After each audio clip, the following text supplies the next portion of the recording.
Ibulong mo lamang ito sa baso upang lagi kanyang hanap-hanapin.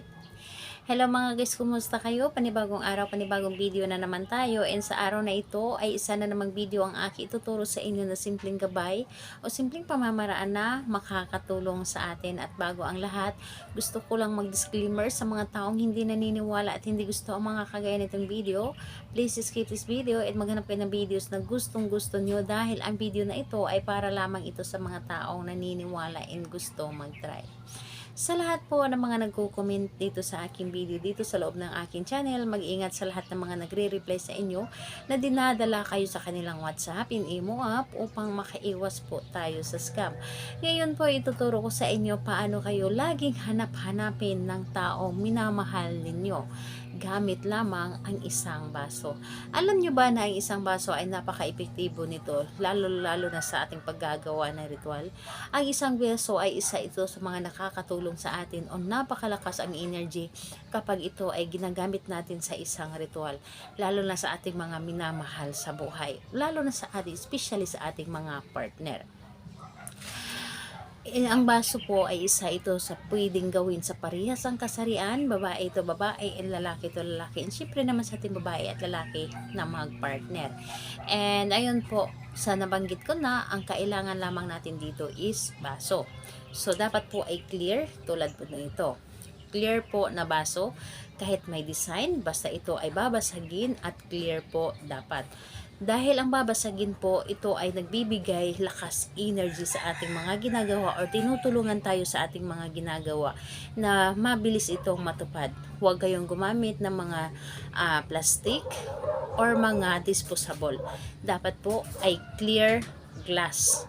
Glass po ha, and huwag pong plastic. Ngayon po, kapag ready na itong baso na ito, wala tayong ibang gagamitin kundi baso lamang. Kapag ready na, kailangan mo lamang dito i-claim sa iyong sarili na gustong gusto mo itong gawin. Hindi ka nagdududa, dapat po ay buo ang loob at tiwala sa paggawa nito at naniniwala ka sa dapat mong gawin. Ngayon po, kapag ready ka na ay pwedeng-pwede mo na itong umpisahan. So napakadali lamang, ang gagawin mo lamang dito sa basong ito, ibubulong mo lamang ito ng 21 times yung kanyang pangalan at apelyido at isabay or isunod mo dito ang dapat mong hilingin. Halimbawa na lamang, pangalan at apelyido ni target at sabihin mo dito, lagi mo akong hanap-hanapin saan ka man naroroon. Pangalan, apelyido, lagi mo akong hanap-hanapin saan ka man naroroon. So, 21 times mo itong gagawin or paulit-ulit na sasambitin. Dapat hindi lamang ito basta-basta na pagkasambit, kundi nanggagaling ito sa iyong puso ang inyong mga ginagawa para mas mabilis itong gumana. Alam niyo ba ang baso kapag ito ay inyong ginamit seconds lamang or minutes lamang,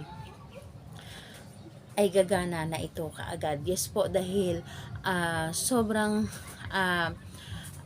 tested and proven ko na ito dahil lagi ko itong ginagawa sa aking partner.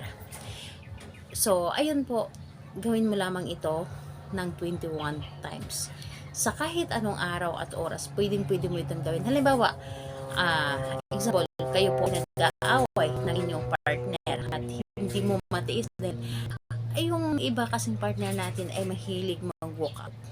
Mahilig mag-walkout lalo na kapag tayo ay or kayo ay nag-aaway, nagwo-walkout yung partner ninyo, iniiwan ka, umaalis sila, pero bumabalik naman. Pero kung gusto niyo na aalis siya tapos agad-agad itong bumalik, ito ang inyong gagawin. Baso lamang, pangalan, apelyido, hahanap-hanapin mo ako saan ka man naroroon. Or pwede ninyo itong dugtungan na hindi mo ako kayang tiisin at lagi mo akong hanap-hanapin. So, yun po, napakadali at napakasimple lamang. So, 21 times dapat po ay hindi kumulang or hindi sumobra. 21 times lamang. So, ayun po. Pagkatapos nun, yung baso, pagkatapos ninyong bulungan, itaob nyo lamang sa inyong palad at ramdamin ninyo ang energy ng inyong ginawa. And pagkatapos nun, ilagay nyo lamang ito sa ibabaw ng inyong mesa or sa babaw ng inyong cabinet. Ilagay ninyo na nakataob. And huwag ninyo itong kunin hanggat hindi siya bumabalik o hindi siya tumatawag o hindi siya nagpaparamdam sa inyo. Again po, sa kahit anong araw at oras, pwedeng mo itong gawin kapag gusto nyo po. Salamat po sa inyo. Bye bye everyone. God bless us all.